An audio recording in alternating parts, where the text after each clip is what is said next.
for Hello, everyone, and welcome to today's edition of CovInspiration with Dayo Israel. My guest today is not a stranger in the African business environment, in particular in Zimbabwe.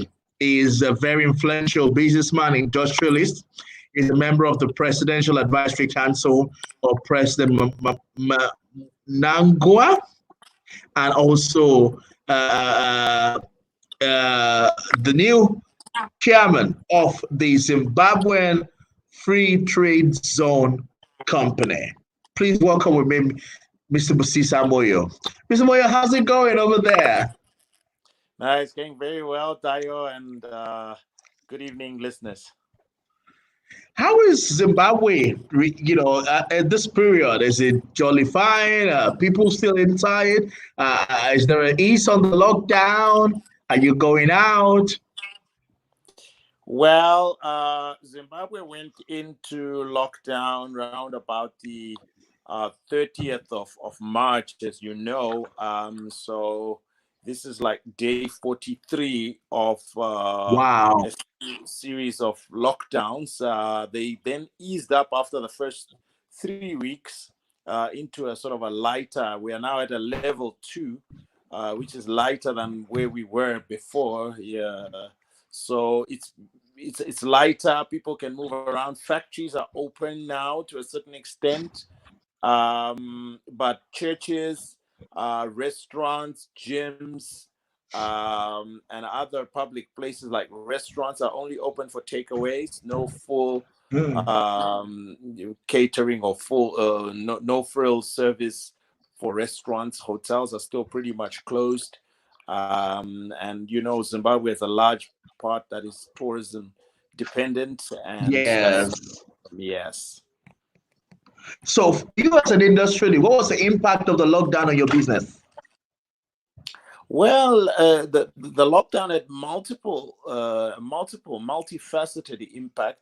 There was the impact directly on the workers, our employees, who found it, even though we were in essential services during the first 21 days of lockdown, it was really tough because public transport was not available. People couldn't move around, even though we're in the food space and we're in soap, which is very necessary during COVID-19 sanitation and a hygiene, to wash your hands with soap and that. And so we produce soap, we manufacture soap. And even though we were in essential services, we found it difficult for our workers to get to work. And then secondly, our distribution outlets are the retail chains and supermarkets and vendors, and they were not allowed to go out. So that was a big problem. So we didn't have a place to distribute products, and our customers were pretty much not available. We also have stock feeds processing business, and we saw that people in the chicken industry, the poultry industry, the piggeries as well, we couldn't access them. So being an essential service, we were hemmed in. Our suppliers also had challenges. We processed soya bean, and farmers were allowed to, also essential, and they were allowed to deliver. But the transporters were having challenges finding things like fuel because the fuel stations were not open. So lots of breaks in the value chain, in our normal value chain that we rely on to deliver products such as cooking oil, which is what we manufacture, soap, and stock feeds. About 2 years ago, you diversified and you went from, you also added in the Royal Mayonnaise brand and the olive oil brand, the image soap, Fresh Out Joy, and Vogue. You expanded. Is this period, is it eating into your expansion strategy? Is it affecting turnover in a way that not just even for you, but for business in Zimbabwe, in a way that may be hard to recover in a long time? Yes, definitely. I mean, demand has fallen. I mean, before COVID-19, Zimbabwe already had economic challenges. We've got the macroeconomic challenges in terms of inflation, and we are still, our exchange rate, our local currency play is still facing difficulties. As you know, in 2009, we started using the US dollar, and then we kind of tried to de-dollarize, and that didn't work. And we are still in a multi-currency environment, largely. So we had significant economic problems, and demand had fallen, but now it's fallen even further. So we've got, multiple challenges on the demand side. The unemployment is still very high. A lot of our customers were into the vending, cross-border trade. All those have suffered because people can't get to South Africa. So that's the opportunity. The opportunity is that local industries are now have a bit of space, but demand has also fallen. So it's a kind of a seesaw there, because you've got borders are closed. People, cross-border traders can't import from South Africa and Botswana. But on the other hand, a large part of the consumption has come off. So we are seeing industries in a very difficult space at the moment, and certainly we're going to need bailouts. We're going to need a package, a fiscal package to post COVID to come out, and I think there will be casualties in the industrial space, and we hope to defend and protect some of the industries that were really coming up and starting to do well. So I'm going to take our conversation very soon into different areas and come to you also personally, because of course you have a very strong presence on social media. So there's a few things I want to pick you up on. But before I go into that, what are the advices that you will give small business owners in sub-Saharan Africa in this season in particular? What should they learn from you? What should they learn from your model? Well, I think that, tenacity is going to be very important, and resilience. I would not try to innovate right now. I would stick to my core. I would hunker down and make sure that my core, the core of my business, kind of stays afloat, and have strong alliances. Both on the supplier end. Suppliers are facing the same challenges that you're facing.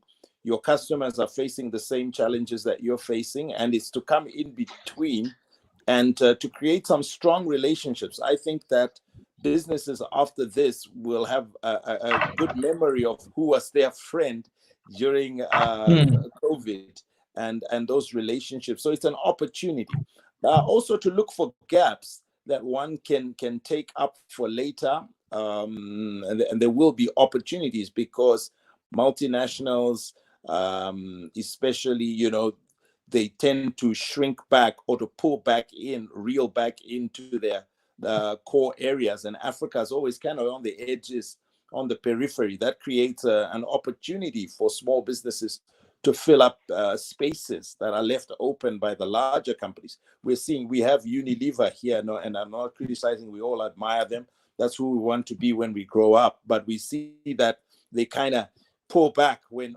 things are tough. And that's the time for us, to take shelf space, to take territory. And that's what we are doing, for the time being. To be honest, are you forecasting a recession in Zimbabwe as a result of COVID-19?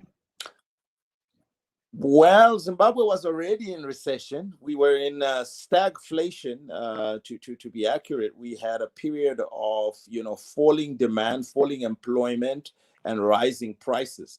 And as you know, that's a very difficult economic situation to come out of. And that's where we were. So I think we will see more difficulties, but I think we will also see some opportunities, some bouncing back, because Zimbabwe is well endowed. We have a cotton industry, we have a tobacco industry, we have a gold. It's a diversified economy. So So, and this is how Zimbabwe, in spite of the publicity we get, people still wonder when they come here. There's what the media puts out there. Then there's the reality of what you experience when you are in Zimbabwe.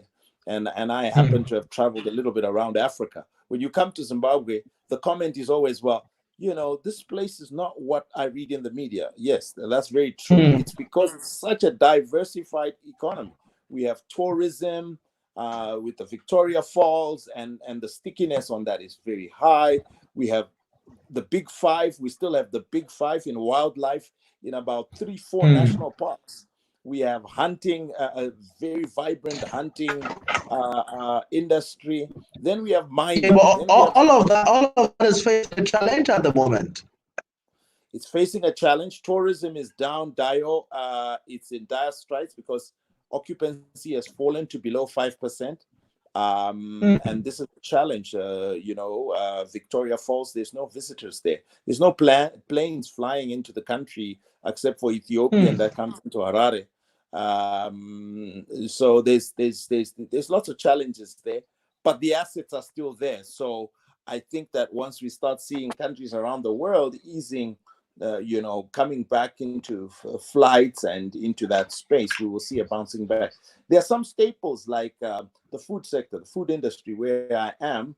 Zimbabwe has had challenges, but as you know, for the first time last year, our tobacco industry surpassed what we used to do when we had a commercial farming set up in Zimbabwe, where it was a few, maybe 2,000 white farmers that were growing tobacco, and now we have 150,000 small farmers growing tobacco. For the first time, their total combined output exceeded what we used to do in our heyday. So there's some corrections that were starting to come through, and COVID obviously puts us in a difficult position. The gold sector.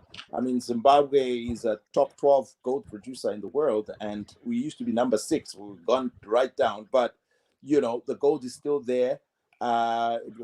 Zimbabwe Investment and Development Agency, where the board that I'm chairing will be looking at how do we get that back on track and how do we grow output.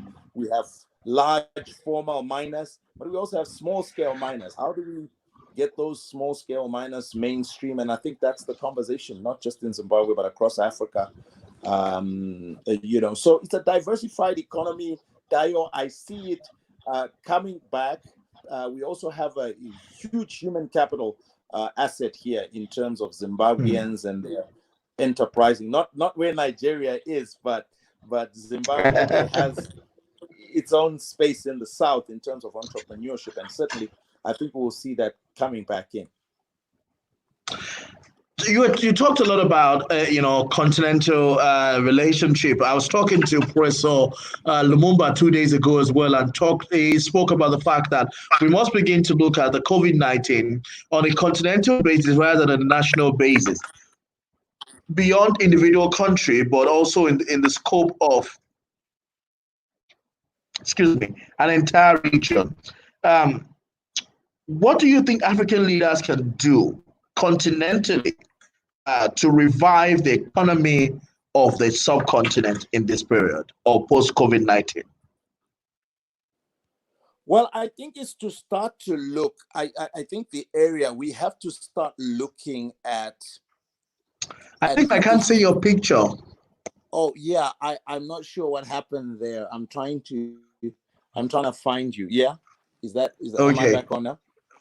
Okay, sorry about that. Something was happening with my phone here. So I think that leaders have to look at. So the first thing is nations have to look at what can we produce locally. So because I think we are going to see more global disruptions. This is a health type, pandemic type disruption, but we may see others, supply disruptions, climatic disruptions. So I think we're going to see a world that has more turbulence, more disruptions on supply chains, in particular base of the pyramid type things like food, clothing, shelter, things like that. So nations have to focus on being resilient in those areas. it's an opportunity for Africa to reindustrialize, start to look differently at its import bill, what we import. I know Nigeria, I know my friends in Cote d'Ivoire, we were there together. They produce a lot of cocoa, but they export it in raw form. We have to look at all those things and say, in a world that is so disrupted, how do we reindustrialize? I know countries like Nigeria, you have a history of industry. It's been a while, but you have that history. Zimbabwe is no different. Namibia is no different. So we start having to look at, carefully selected industries that we go in, not necessarily for efficiency. I think the efficiency will come. I think that we will go into those industries for resilience, linked to survival of our populations within country. Then the second level will be regions, so subcontinents, sub-Saharan Africa, ECOWAS region. What can you produce in ECOWAS, in the Gambia or in Nigeria or in Ghana, or Sierra Leone, Sierra Leone, that creates resilience in that sub-region, so that your economy keeps on going and is less dependent on a global economy, or in a measured way. I don't think we can be completely insulated or isolated. I think there will be some integration, but it has to be intentional and deliberate, and looking carefully at which industries we have competencies in, as regions, sub-Saharan Africa as a whole, and then larger blocks, continental. We have the Africa Free Trade Area. It's easier to access Tanzania from Zimbabwe at the moment than to try and export to China, than to try and export to Europe. So we have to look at that reality. And intra-Africa trade, even though it has gone up, I think, Dayo, we were together listening to the vice president of Cote d'Ivoire, and he was talking about intra-Africa trade. I think at that time it was below 15%. It's gone up, Dayo, but it's still below 20%. And I think that getting to places like 50%, 60% is where we build internal resilience as Africa. We have a growing population. We have a youth dividend. We are the future in terms of market. So it's worthwhile to start building that resilience, creating industries that are integrated within regions. SADC is another region. East Africa is another region, but the whole continent as well. So you have three levels. You have the national level. Nigeria needs to look at what can we produce locally. Then you have ECOWAS, your immediate sub-regional. Then you have the third level, which is the continent as a whole, and we start trading with each other, and finding ways in a world that has turbulence, that has more disruption, and breaks in supply chains. What do you think is the future of digital currency in Africa?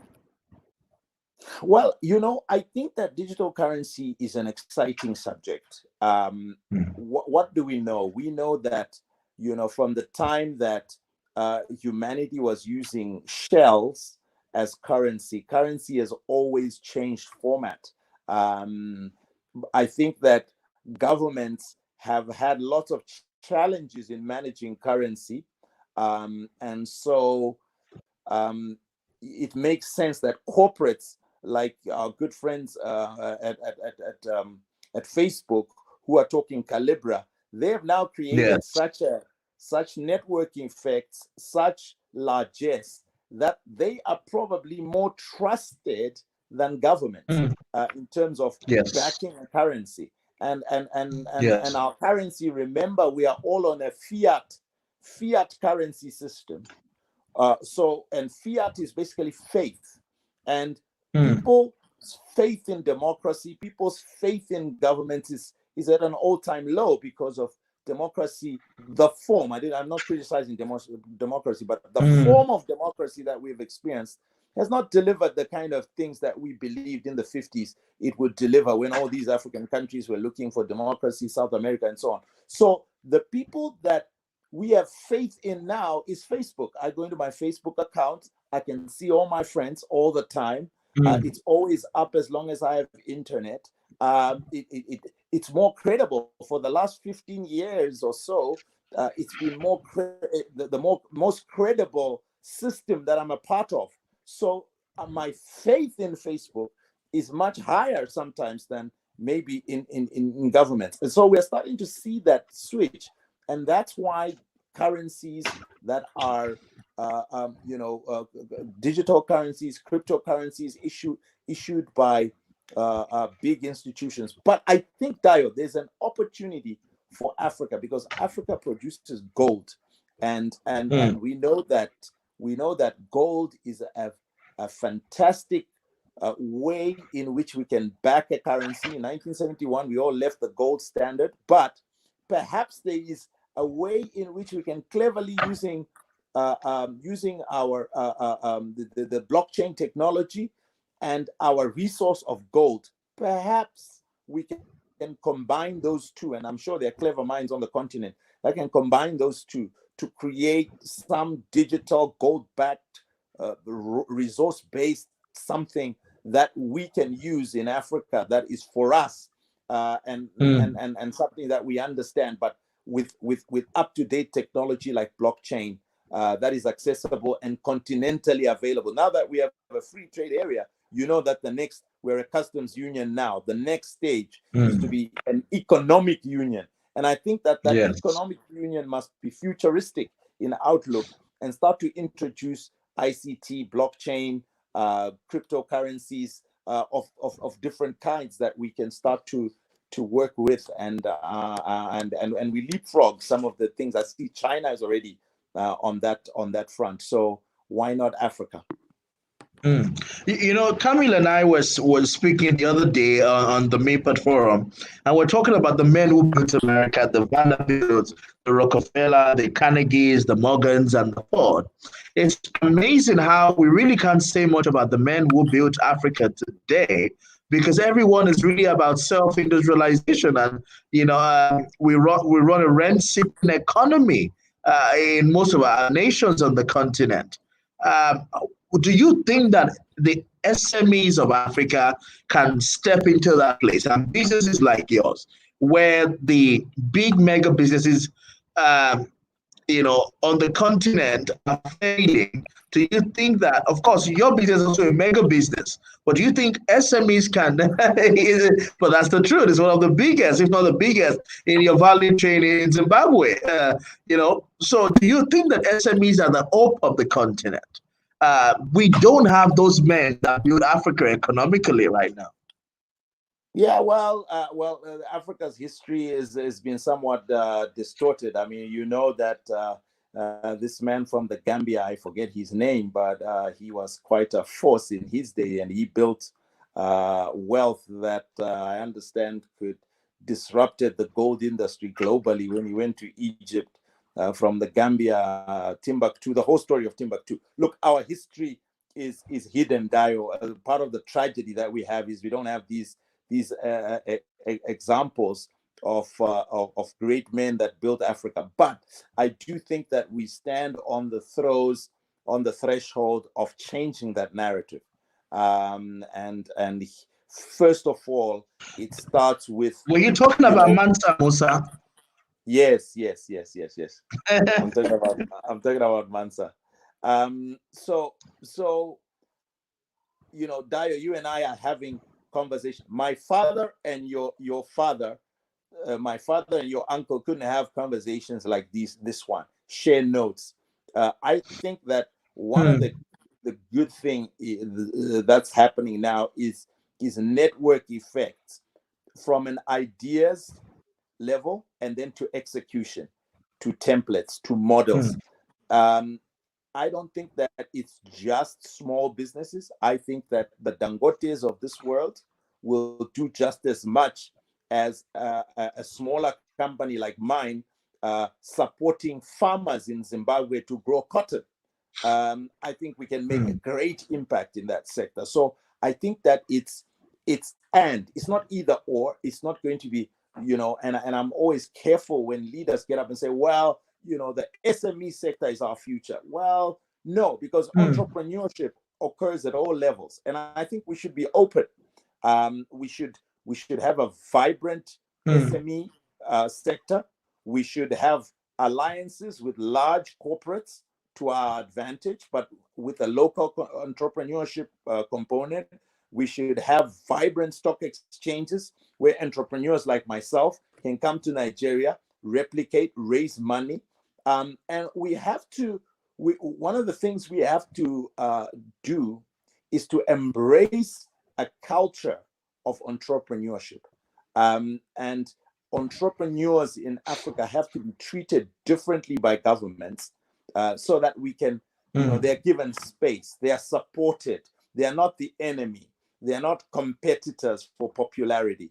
They have to be embraced. I think that once we have that attitude towards entrepreneurship at all levels, whether it's in ICT, in tourism, in mining, junior miners coming up, growing, being able to raise significant amount of capital. And I know a couple of Nigerian brothers who've broken into the space, into the oil space, starting off in exploration. But those guys need to go further up the value chain and start to have oil wells offshore. But in order to do that, you need vibrant capital markets, and those capital markets need to be supported by governments and given that space to be able to operate, and they're not seen as a threat. So I think we need to change our attitude towards entrepreneurs at a community level, in the village, at a district level, at a provincial level, at a national level, and Africa-wide. If you come here to Zimbabwe and you want to do business and you're an entrepreneur, we should support you and say, how do you set up? Entrepreneurs should be a prized commodity across the continent. And then we will start to see the Carnegies of this world, the JP Morgans, the Vanderbilts starting to come up because they are accepted. They are not the enemy. Very deep. The government needs to provide an enabling environment for entrepreneurs and startups to be able to thrive. Then we would see the new generation that built Africa's economy. Thank you so much, Busisa Moyo. We should be wrapping up now, but I have two controversial questions I want to ask you. The last one is very controversial. Well, let me give you the second to the last. What do you think about China-Africa relationship? The story right now that China has begun to take some land from African nations who are unable to pay their debts. We have stories of China's military working in some African nations' military system. Based on your experience in Zimbabwe and in China-Africa relation, what do you think is the future of the two continents or the two nations the two continents, China and the continent of Africa, working together? Dayo, it is a very hard question to answer, but I want to say this. First of all, let's avoid stereotyping. Let's avoid blanket statements. I know some companies out of China. One that I can think of right now is Sino Cement. That's been operating in Zimbabwe for the last 16, 17 years. Done a fantastic job.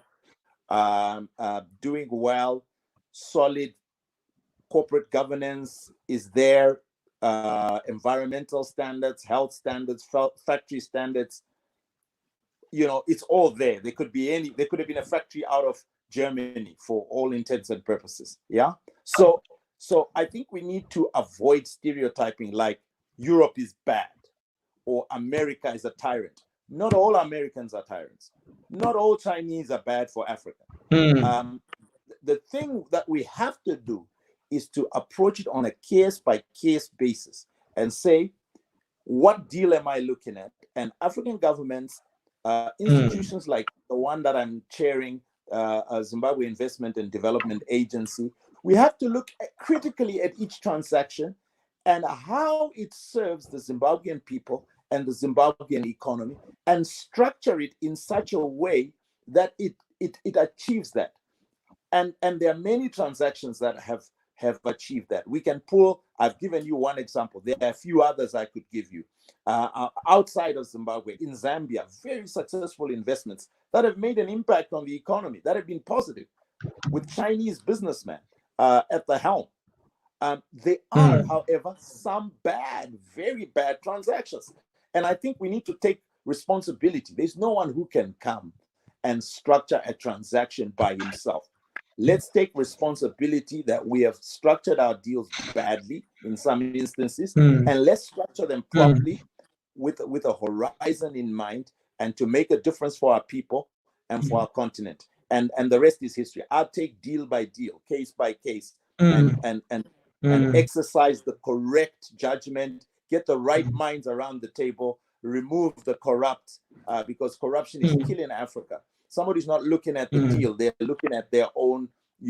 How many millions am I going to make? That's what's destroying us. It's not that the Chinese are bad people; it's that we are negotiating badly, and we are allowing corruption to be around the table when important transactions are discussed.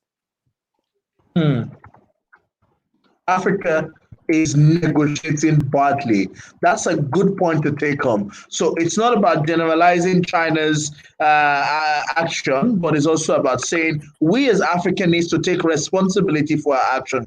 We must be able to take responsibility for how we're, negotiating the deals at the table. Thank you so much for that. Now, my final question before I let you go, my brother, is on your tweet from about 2 years ago. It was about Busisa, it was about Dambisa Moyo's comment that the rich, people who pay tax, should be able to vote more. You asked that exact question, I think, about 2 years ago. I want to ask you that same question about taxpayers and the right to vote in the election. Right. Are you with me? I'm still. What do you think? Thank you, Dayo. What do you think about Dambisa Moyo's comment that those who pay more taxes should have a bigger weighting when it comes to vote? 100%. I mean, I want to say this. The first thing I want to say is the form of democracy that we have right now is up for review because it has not delivered. And it's not democracy that's in question. It's the form, the type of democracy. It is up for review. And we need to look critically at some things and the way politics is done in Africa. It's up for review, without a doubt. And I think that yours and my generation must really spend time. We don't have a lot of time left because in about 5 to 10 years, we might have to take up some political office. In some way, shape, or form. I'll follow. I'll be right behind you, Dayo. I'll wait for your cue on that. I'm coming to swear in. but what I'm going to say is democracy is up for review.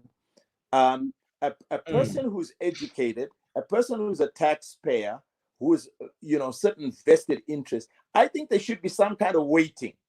There should be. They should be, a person like Dayo Israel, who's a household name in the media, has got a vested interest in who governs and how they govern. So that's why in the States, they've got things like superdelegates. That system, yes, it allows for people with a vested interest in the economy who are serving the economy either financially or through education, through skill. A university professor and somebody who decides on their own accord not to pursue education. It's I don't think it's quite right to have a professor and somebody, the one man, one vote. I'm struggling. I'm struggling with that conceptually. And it's not that I have the answer. It's that it's up for soul searching. It's up for debate. And we need to start debating it so that we incentivize Africa to be more educated, Africa to contribute to taxes, so everyone can get super delegates. If you are a professor who contributes to taxes, who you can have, let's say, 10,000 votes, and somebody who decides, look, I'm not going to take an interest. I just want to stay in my village. I'm not interested in that, in educating myself, improving myself. This is what Dambisa in her book. This is the arguments that she puts forward, and I've read that book twice, and I'm starting to consider very seriously the things she says about democratic reforms. There are things like in there, like our officials, politicians should be paid salaries to prevent corruption. I think that that's a good thing, because we've always said all politicians are corrupt, but we haven't looked at if a young man like you and me, Dayo, gets into politics, and that's their only means of earning an income, getting ahead, seeing us wearing Versace suits and so on. The only way, their only option is corruption. So like Singapore, who pays its prime minister or president $500,000 US per year in salary. I think that that's a good thing, because it allows. So these are some of the democratic reforms, and there's about 20 of them that we need to review. And I encourage listeners, friends, to read Dambisa Moyo's book, and let's see whether we can reform the type of democracy that we are experiencing today. This is a conversation that I really want to have with you another day, and not just with you. I like to bring in somebody on the show, and we can have a debate around this and look at the discriminatory part of this conversation, and also the fact that there's some point that you've made that are actually worth thinking about and exploring. In the chance that in the last election, for example, in one of the African states, a lot of people said that many of the intellectuals who had voted were outnumbered by many illiterate who didn't understand the impact of what they were doing or how they were voting, and their vote outweighed the number of people who actually understood the impact and who were bearing the burden of many of these people. So I totally see a lot of the argument in what you're saying, but I think we need to have this conversation one more time, and we need to explore the Okay, that's the book.